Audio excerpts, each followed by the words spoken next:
a legendary action director, a best-selling thriller writer, an $85 million budget that explodes to $160 million, a film so troubled that its own star temporarily quits acting afterward. This is the story of The 13th Warrior, a movie forged in creative warfare, buried by studio panic, and resurrected decades later as a cult masterpiece. Behind the fog and firelight lies a tale stranger than the myth itself. Two titans battling for control, a score thrown out, a lead actress erased from existence, a near drowning on set, and the Viking ship that sailed all the way from a doomed production to a Disney theme park playground. This isn't just about what made it to screens in 1999. This is about what was lost, what was rewritten, and what became legend anyway. These are 21 insane facts about the 13th Warrior you won't believe are true, and the production that almost consumed everyone involved. Fact 1. The birth from a dare. Long before cameras rolled, the story began with an argument and a challenge. In 1976, author Michael Crichton was engaged in an intellectual sparring match with a friend who insisted Beowulf, the ancient English epic, was unbearably boring. Crichton disagreed passionately. The debate escalated until Crichton made a bold promise. He would prove that Beowulf could be riveting if told the right way. The result was Eaters of the Dead, a novel that fused the medieval saga with gritty realism. Crichton's stroke of genius was using a real historical figure as his narrator, Ahmad ibn Fadlan, a 10th century Arab diplomat who actually traveled from Baghdad to the Volga region in 921 CE. Ibn Fadlan's authentic travel writings describe his encounters with the Rus Vikings in vivid anthropological detail, their rituals, their ship burials, their brutal practicality. Crichton took that foundation and built a fictional adventure where Ibn Fadlan joins Viking warriors facing a mysterious enemy. Part history, part horror, part anthropological thriller. The novel was formatted like an academic text, complete with footnotes, citations, and scholarly commentary. Crichton even admitted later that some of his sources were entirely fabricated, and he couldn't always remember which ones were real. The book became a cult favorite among readers who appreciated its intellectual playfulness and dark atmosphere. Hollywood took notice immediately. By 1979, there was already talk of adapting it, with Crichton himself slated to direct for a new studio called Orion Pictures. That version never happened, but the seeds were planted, waiting nearly 2 decades to explode into one of cinema's most expensive disasters. Fact 2. The real Ahmad ibn Fadlan. Ahmad ibn Fadlan wasn't a fictional creation. He was an Islamic scholar, jurist, and diplomat, whose journey into the unknown became one of history's most valuable primary sources. In June 921 CE, Caliph al-Muqtadir dispatched Ibn Fadlan from Baghdad as part of a diplomatic mission to the Volga Bulgars, a Turkic kingdom that had recently converted to Islam. The journey covered over 4,000 kilometers through Central Asia and into territories few Muslims had ever seen. Ibn Fadlan's surviving manuscript, known as the Risala, provides extraordinary detail about the peoples he encountered: the Oghuz Turks, the Khazars, the Bashkirs, and most famously, the Rus Vikings. His account of a Viking chieftain's funeral, complete with ritual sacrifice and ship burning, remains one of the earliest and most detailed descriptions of Norse customs ever recorded. What makes Ibn Fadlan so valuable to historians is his dispassionate, almost clinical style. Unlike other medieval travelers who embellished their tales with fantasy, Ibn Fadlan stuck to what he saw. He described the Vikings as tall as palm trees with intricate tattoos, noted their hygiene habits or lack thereof, and documented their rituals with the precision of a legal scholar.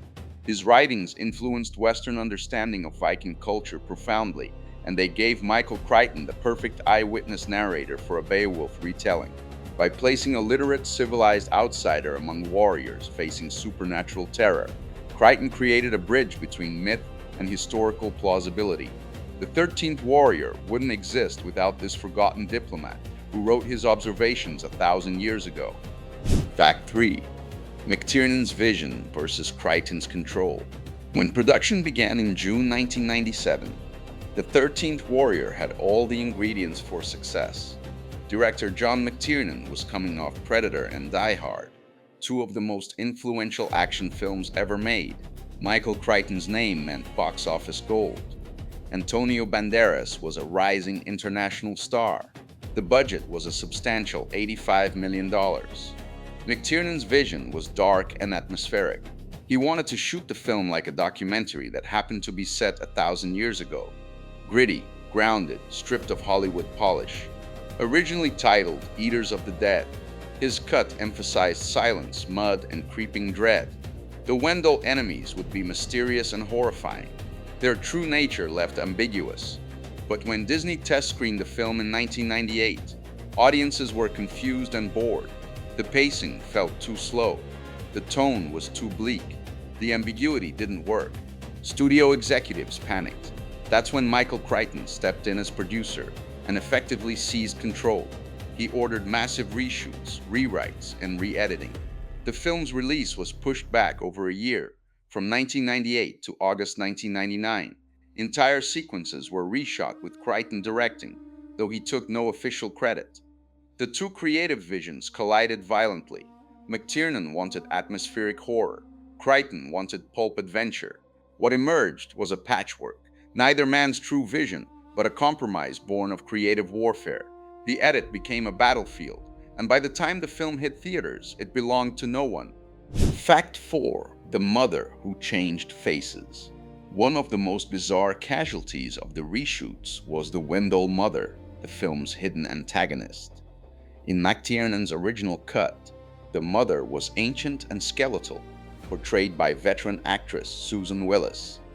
Following Crichton's source novel, she was written as a matriarch, so old she looked carved from bone, a living relic commanding death through presence alone, not physical threat. When test audiences watched the hero storm her lair and kill her, the reaction was unexpectedly negative. Viewers felt uncomfortable watching warriors brutally dispatch an elderly woman. The victory felt cruel, not cathartic. The heroism didn't land. Michael Crichton made the call during reshoots. The mother needed to be younger, more physically threatening, and capable of putting up a fight. Kristen Cloak was brought in to replace Willis, performing the role under layers of fur and shadow. The new version portrayed the mother as a warrior herself, dangerous, aggressive, someone the audience could accept seeing defeated in combat. Here's the strangest part: when the final credits rolled, Susan Willis's name still appeared. No one outside the production crew knew the swap had happened. Willis was credited for a performance the world never saw. Cloak's work went uncredited entirely. The mother's face changed, but the myth stayed intact, rewritten by test audience discomfort and the strange alchemy of Hollywood compromise. Fact 5. 2 scores, 1 ghost. The music of The 13th Warrior became another casualty in the creative war between McTiernan and Crichton. Composer Graham Revell had already written and recorded a complete original score, featuring vocals from Lisa Gerrard of Dead Can Dance. Revell's approach matched McTiernan's vision perfectly: dark, atmospheric, built around Nordic chants and minimalist percussion. It was meant to sound ancient and unsettling, emphasizing the horror elements. But when Crichton took control, he wanted something entirely different. He wanted grandeur. He wanted emotion. He wanted brass and strings and unmistakable heroism. Revell's score was scrapped completely. Enter Jerry Goldsmith, one of the most prolific and respected composers in Hollywood history, and a frequent Crichton collaborator. Goldsmith was given weeks to rescue the film's musical identity. He delivered a sweeping orchestral score that transformed the warriors into noble heroes and the battles into operatic spectacle. His brass themes gave the Vikings dignity. His strings added romance. His percussion made even the fog seem alive with purpose. What audiences heard in 1999 was triumph and adventure. What they didn't hear was an entire discarded score, a ghost performance that exists only on bootleg recordings traded among film music collectors. 2 visions for 1 film, and only one could survive. Fact 6. The budget explosion. Few Hollywood productions have bled money quite like The 13th Warrior. The film began with an ambitious but manageable budget of $85 million. But as production dragged on through 1997 and into 1998, costs spiraled out of control. Principal photography wrapped, but then came the test screenings, then came the panic, then came the reshoots. Michael Crichton's extensive reworking of the film required rebuilding sets, recasting characters, and refilming entire sequences. A new score had to be composed and recorded. Marketing campaigns had to be redesigned. The release date kept sliding forward as the bills mounted. By the time The 13th Warrior finally reached theaters on August 27, 1999, reports estimated the total production and marketing costs at approximately $160 million, nearly double the original budget. The timing couldn't have been worse. The summer of 1999 belonged to other films. The Sixth Sense had audiences lined up around blocks. The Blair Witch Project was redefining horror on a micro-budget. Star Wars Episode I had dominated earlier in the summer. The 13th Warrior opened quietly, almost apologetically. The worldwide box office totaled just $61 million. The losses ranged between $70 million and $130 million, depending on how you calculated the expenses. It became the biggest box office bomb of 1999, a cautionary tale about studio panic, creative conflict, and the brutal mathematics of filmmaking. The real battle wasn't on screen. It was behind the camera, where ambition proved deadlier than any sword. Fact 7. Near death in the water. The troubled production claimed more than just money. It nearly claimed a life. During the underwater cave escape sequence, Norwegian actor Dennis Storhøy, who played the jovial Viking Herger, ran into serious trouble during filming in British Columbia. The scene required actors to swim through cold water in heavy costumes and prop weapons. Something went wrong. Storhøy began to drown. Antonio Banderas, who was nearby for the same sequence, saw what was happening and reacted immediately. He dove into the water and pulled Storhøy to safety, potentially saving his life. The incident halted filming for the day and added to the already tense atmosphere on set. It's a reminder that behind the creative battles and budget overruns, there were real human beings putting themselves at physical risk to bring this story to life. The actors performed their own stunts in harsh weather conditions, filming in the cold wilderness of Vancouver Island. Every sword swing, every horseback charge, every plunge into icy water carried real danger. The scene made it into the final film, though audiences watching had no idea how close it came to ending in tragedy. Fact 8. The number 13 isn't random. The choice of 13 warriors wasn't arbitrary. It's rooted in Norse mythology and ancient legend. In Old Norse sagas, the legendary Danish king Hrolf Kraki rode with 12 champions, each a warrior bound by blood and loyalty. Among them was Bodvar Bjarki, a hero said to possess the strength and spirit of a bear. Scholars have long debated whether Bjarki and Beowulf are different versions of the same mythological figure, two reflections of one ancient archetype. The 13th Warrior revives that sacred geometry. Beowulf and his 12 Norse warriors form the traditional circle of champions. Ahmad ibn Fadlan becomes the 13th, the necessary outsider, the witness from another world who gives the legend its meaning. There's a deeper symbolism at work. In many warrior traditions, the number 13 represents completeness beyond perfection, 12 representing the known world, and the 13th representing the element that transforms understanding. Ahmad isn't just a participant. He's the cultural bridge that turns a Viking raid into a story worth remembering. This numerical significance echoes through the film's structure. 13 warriors enter the quest. By the end, only a handful survive. But it's Ahmad who returns to tell the tale. The observer who transforms raw experience into recorded history, just as the real Ibn Fadlan did 1,000 years ago. The number 13 wasn't a marketing gimmick. It was the key to unlocking the entire narrative. Fact 9. Michael Keaton's Ghost. Here's a fascinating alternate reality to consider. Antonio Banderas wasn't McTiernan's first choice for Ahmad ibn Fadlan. In later interviews, John McTiernan revealed that he originally envisioned Michael Keaton in the lead role. Yes, the same Michael Keaton who had played Batman and would later win acclaim for Birdman. McTiernan saw something in Keaton's intensity and wit that he felt would perfectly capture Ahmad's transformation from courtier to warrior. Antonio Banderas ultimately got the role and brought his own considerable charm and physicality to the character. His performance is one of the film's genuine strengths. He grounds the more outlandish elements with sincerity and manages to make Ahmad's journey believable. But imagine how different the film might have felt with Keaton's more neurotic, coiled energy. Would it have leaned harder into the fish-out-of-water comedy? Would Ahmad have felt more like an everyman thrust into extraordinary circumstances? We'll never know. It's just another reminder of how many alternate versions of the 13th Warrior exist in parallel dimensions. Different directors, different composers, different stars, each creating a subtly different film that might have succeeded where this one stumbled. Fact 10. Omar Sharif's final straw. For Omar Sharif, legendary star of Lawrence of Arabia and Dr. Zhivago, the 13th Warrior represented a professional low point so devastating it drove him into temporary retirement. Sharif played Melchizedek, Ahmad's mentor and friend, a role that amounted to roughly 15 minutes of screen time despite his billing status.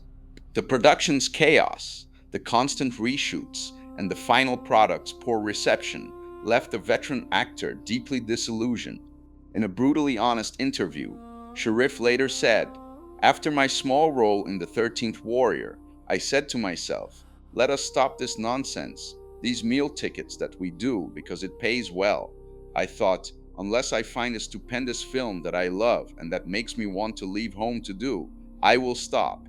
Bad pictures are very humiliating. I was really sick. It is terrifying to have to do the dialogue from bad scripts, to face a director who does not know what he is doing, in a film so bad that it is not even worth exploring." Sharif didn't appear in another major film for 4 years. He took only a small role in The Parole Officer in 2001, then went completely silent. His return came in 2003 with Monsieur Ibrahim, a French film that earned him a César Award for Best Actor, France's equivalent of an Oscar. It vindicated his decision to walk away from Hollywood's meal tickets and wait for something worthy of his talent. The 13th Warrior had broken even Omar Sharif's legendary patience.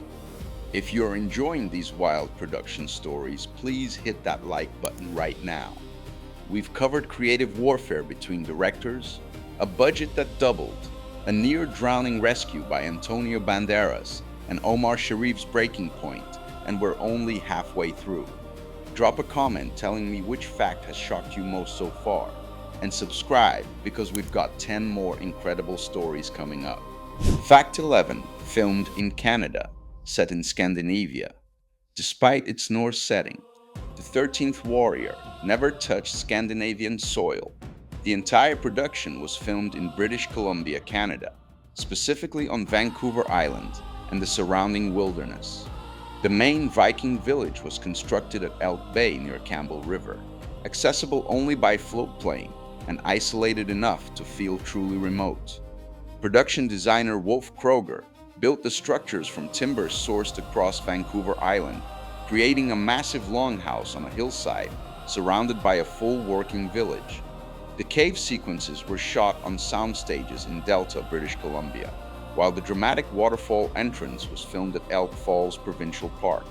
The fjord scenes utilized Johnstone Strait, and the interior Viking camp sequences were shot in a converted horse barn in Merville. British Columbia's coastal wilderness provided the perfect stand-in for medieval Scandinavia. Dense forests, dramatic coastlines, persistent fog, and mountains that disappeared into clouds. Cinematographer Peter Menzies Jr. used the natural environment brilliantly, shooting in overcast conditions that gave every frame a ghostly, timeless quality. The production employed hundreds of local crew members and extras, injecting millions into the regional economy, even as the film itself hemorrhaged money.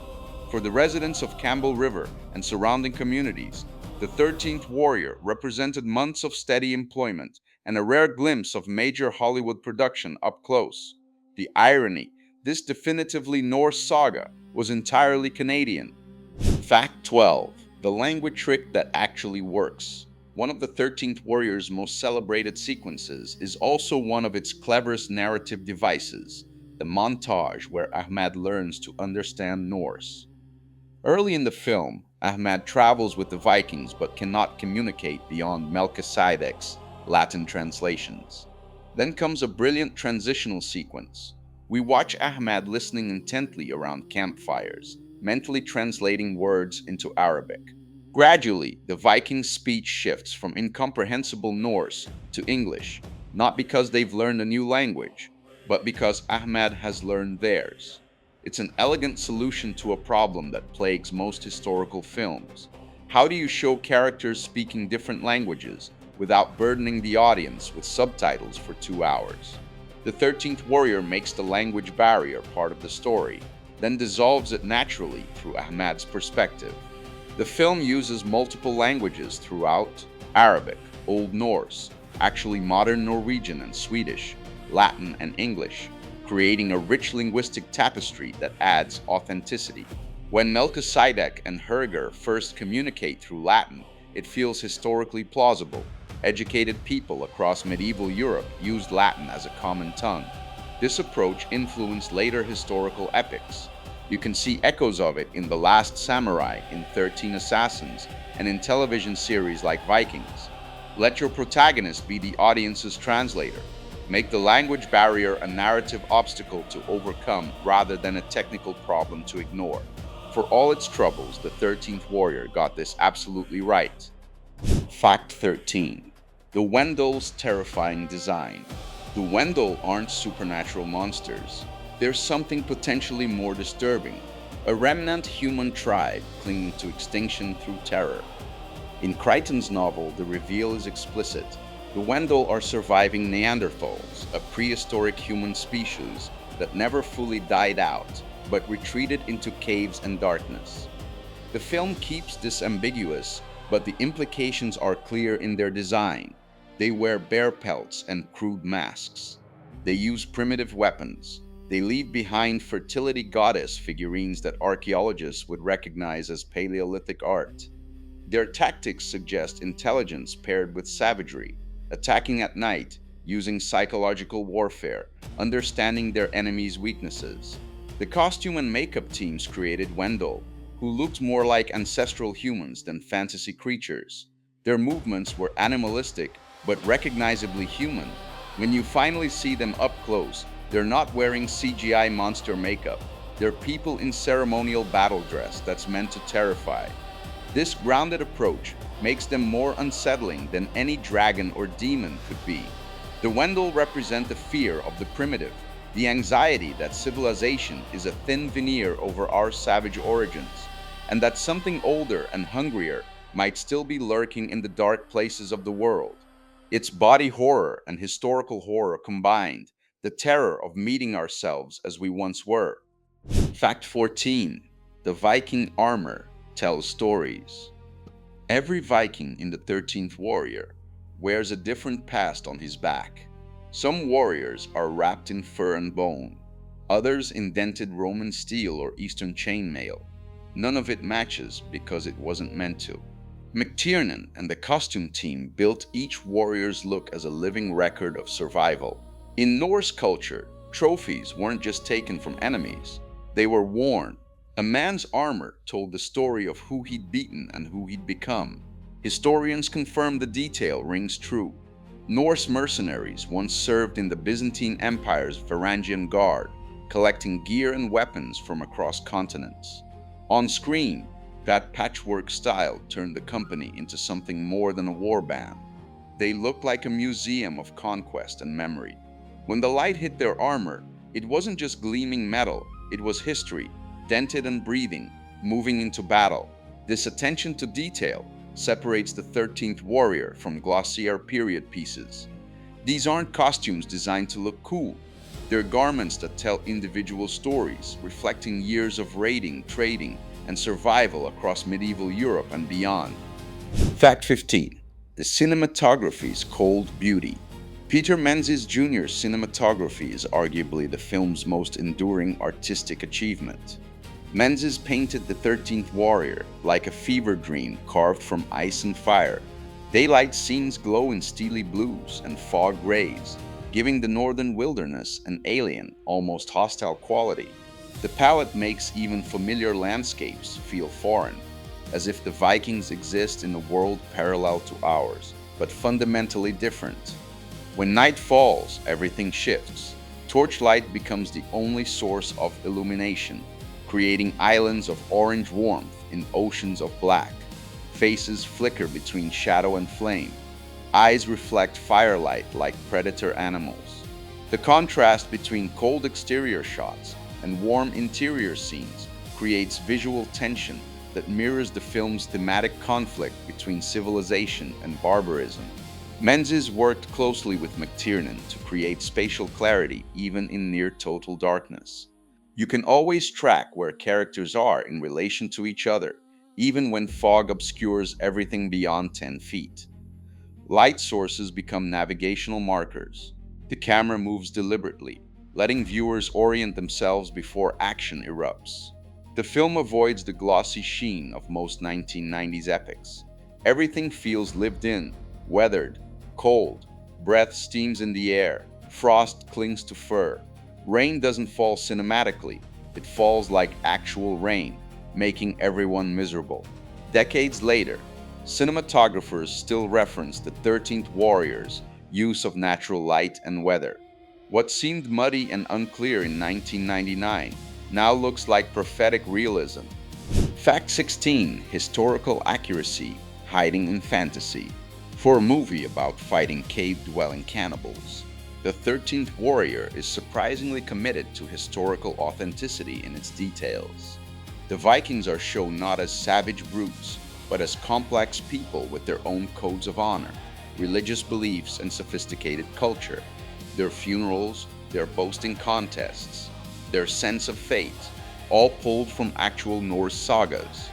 The film understands that Vikings were poets as much as warriors, traders as much as raiders.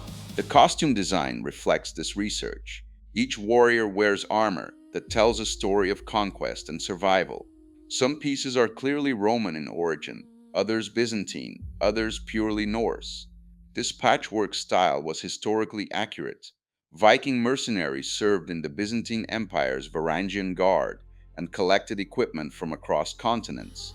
Their weapons show similar diversity, different fighting styles, different cultural influences. The film resists the urge to make all the Vikings look identical. Each has a distinct silhouette that reflects his individual history. McTiernan consulted Norse literature for how the warriors speak to each other, the rhythms of their insults and encouragement, the formal ways they address royalty, the casual obscenity they use among equals. It's not strict historical reconstruction, but it captures something essential about the warrior culture. Even the Wendell, despite being fictional, draw from real archaeological theories about Neanderthal survival and bear cult worship practices. Crichton built his monsters on speculative anthropology. The 13th Warrior isn't a documentary, but it's truthful myth, the kind that hums with cultural memory even when the facts are bent. Fact 17. The critics sharpen their swords. When the 13th Warrior stumbled into theaters in late August 1999, critics were ready for battle, and they showed no mercy. Roger Ebert gave it just 1.5 stars out of 4, writing that the film lumbers from one expensive set piece to the next, without taking the time to tell a story that might make us care. His review captured the consensus: technically competent, visually impressive, but emotionally hollow and narratively confused. Variety dismissed it as a bloody but anemic story. Entertainment Weekly called it an expensive growl without a soul. The critiques consistently pointed to the same problems: unclear character motivations, muddled pacing, and the sense that two different films were fighting for control inside one runtime. But not everyone drew blood. The Washington Post called it the summer's primo guilty pleasure, praising its old-school physicality and grit. Some critics appreciated Antonio Banderas' grounded performance, arguing that his sincerity held the chaos together. A few recognized what McTiernan was attempting, a more realistic, less romantic portrayal of medieval violence. The mixed reception reflected the film's split personality. Those who wanted a rousing adventure found it too dark and slow. Those who wanted atmospheric horror found it too action-packed and conventional. The film fell into the gap between its two competing visions. Over time, what critics initially saw as confusion began to look like texture, a rare attempt to make myth feel tangible rather than polished. Fact 18. The cult following's slow rise. Like many box office disasters, The 13th Warrior found its true audience years after theatrical release. The DVD era of the 2000s brought special features, director interviews, and fan forums, spaces where viewers could discuss why certain failures resonated despite their flaws. The 13th Warrior became a favorite subject for reassessment. Home video revealed details theatrical viewers might have missed. The craft in the production design, the intelligence in the historical touches, the genuine camaraderie among the warriors. Viewers who'd skipped it in 1999 discovered it late at night on cable or through streaming services, and found themselves surprisingly absorbed. The film's atmosphere, that fog-drenched mood, that melancholy tone about mortality and honor, worked better on smaller screens where expectations were lower. Online communities formed around defending The 13th Warrior as an underappreciated gem. They pointed to its influence on later works, Game of Thrones' grounded brutality, Vikings' atmospheric realism, the Northmen's ritualistic violence. Modern fantasy had absorbed the film's DNA. Even filmmakers began citing it. Directors praised its restraint, its lack of CGI spectacle, its willingness to let scenes breathe. What began as one of Hollywood's loudest flops slowly transformed into something far rarer, a cult legend whispered about by those who saw beauty in its scars. The 13th Warrior never conquered the box office, but it won something more lasting, a devoted following that refuses to let it be forgotten. Fact 19. A Muslim hero in 1999 Hollywood. In the landscape of late 1990s Hollywood, The 13th Warrior did something genuinely radical. It placed a Muslim protagonist at the center of a major action epic. Ahmad ibn Fadlan isn't comic relief, a sidekick, or a stereotype. He's the lens through which we experience the story, thoughtful, spiritual, brave, and deeply human. Antonio Banderas plays him with dignity and warmth, making Ahmad someone audiences could identify with, regardless of their own background. This representation mattered, particularly in an era when Middle Eastern characters in Hollywood films were typically villains, victims, or exotic set dressing. Ahmad is none of these. He's the hero who learns and adapts, whose courage isn't about domination but understanding. His faith is shown respectfully, his prayers are sincere, his cultural pride evident, his intellect respected. The film treats the meeting of Islamic and Norse cultures with nuance. Ahmad initially sees the Vikings as barbaric, but learns to appreciate their code of honor. The Vikings initially mock Ahmad's refinement, but come to value his different perspective. It's a story about cultural exchange and mutual respect. In hindsight, we can see how ahead of its time this was. The 13th Warrior pioneered the idea that action heroes could come from any culture, that religious faith could coexist with adventure storytelling, and that difference could be a source of strength rather than conflict.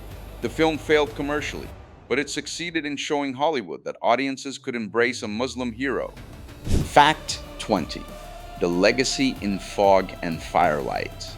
The 13th Warrior didn't conquer 1999, but its shadow stretched far beyond that doomed August release. Its visual language, all fog and torchlight and muted color, became a template for the next generation of dark fantasy. You can see its fingerprints everywhere. Game of Thrones adopted its approach to grounded medievalism, where heroism smells of smoke and sweat. Vikings borrowed its atmospheric realism and ritual-heavy storytelling. The Northmen paid direct homage to its fusion of history and myth. The film proved that audiences would respond to fantasy, that refused to be pretty, that mud could be more compelling than polish, that letting characters speak in their own rhythms, even with language barriers, created authenticity no amount of CGI could match. Cinematographers still cite Peter Menzies Jr.'s work as reference for how to shoot night scenes with minimal artificial light.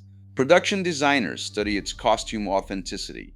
Editors analyze how it builds tension through pacing rather than jump scares. What was once dismissed as bleak became the modern standard of authenticity. The gritty, morally complex fantasy boom of the 2010s and 2020s owes a debt to the 13th Warrior's refusal to glamorize violence or simplify history. The film fell in theaters, but its spirit marched forward into every saga that dared to look history in the eye and see myth staring back. Its legacy isn't in box office records, it's in the atmosphere of every fantasy that followed, trying to capture that same primal honesty. Fact 21. The Viking ship's second voyage. Not every artifact of the 13th Warrior vanished into Hollywood history. One full-scale Viking longship found the strangest possible afterlife. After production wrapped in British Columbia, one of the ornate Viking vessels was transported thousands of miles south to Walt Disney World in Florida. It was installed at the Norway Pavilion in Epcot, transformed from a prop in a dark medieval epic into a children's playground. The irony cuts deep. A film produced by Touchstone Pictures, Disney's own subsidiary, that lost over $100 million became a family attraction. Kids climbed aboard the same ship that carried warriors to battle, cannibalistic cave dwellers, now repurposed for make-believe under Florida sunshine. The shield still bore production designs. The dragon figurehead still snarled, but now at toddlers, not monsters. The ship remained at Epcot from 1998 until 2008, when it was dismantled and replaced with landscaping. Some remnants, the distinctive dragon head, decorative shields, were preserved among the ruins left in the former play area. For a decade, thousands of families unknowingly interacted with a relic from one of Hollywood's greatest financial disasters. The film's warriors fell at the box office, but their ship sailed on, immortalized not in cinematic glory, but in children's laughter and Disney magic. It's the perfect metaphor for the 13th Warrior itself, defeated in its original purpose, yet surviving in unexpected ways. The 13th Warrior was born from myth, undone by ambition, and reborn through time. Two directors fought for one vision. Test audiences rejected it. Studios panicked and rewrote it. Critics dismissed it. Box office abandoned it. One legendary actor retired over it. Another nearly drowned making it. It cost Disney a fortune and became 1999's biggest bomb. Yet here we are, decades later, still talking about fog-shrouded battles and the diplomat who became a warrior. The film that everyone declared dead refused to stay buried. What seemed like fatal flaws in 1999, the dark tone, the ambiguous mythology, the emphasis on atmosphere over spectacle, now feel like strengths. Modern audiences raised on Game of Thrones and The Witcher appreciate exactly what the 13th Warrior was attempting. Fantasy that doesn't hold your hand, violence that has weight, heroes who are mortal and flawed. It's a film that bleeds authenticity despite its compromises, a rare attempt to treat myth with honesty rather than polish. Its legacy lives not in profit margins but in atmosphere, in every fantasy that followed, trying to capture that same raw truth about honor, mortality, and the razor's edge between civilization and chaos. The Warriors may have fallen at the box office, but the legend survives in cult status, in influence, in the devoted fans who refuse to let it be forgotten. Sometimes the greatest victories come long after the battle ends. So have you watched The 13th Warrior yet? Tell us in the comments what you think about it and which of these facts you already knew. If you haven't, go watch it when you get the chance and then come back to tell us about it. And if you like this video, hit that like button. Subscribe for more deep dives into films that changed everything. Thanks for watching.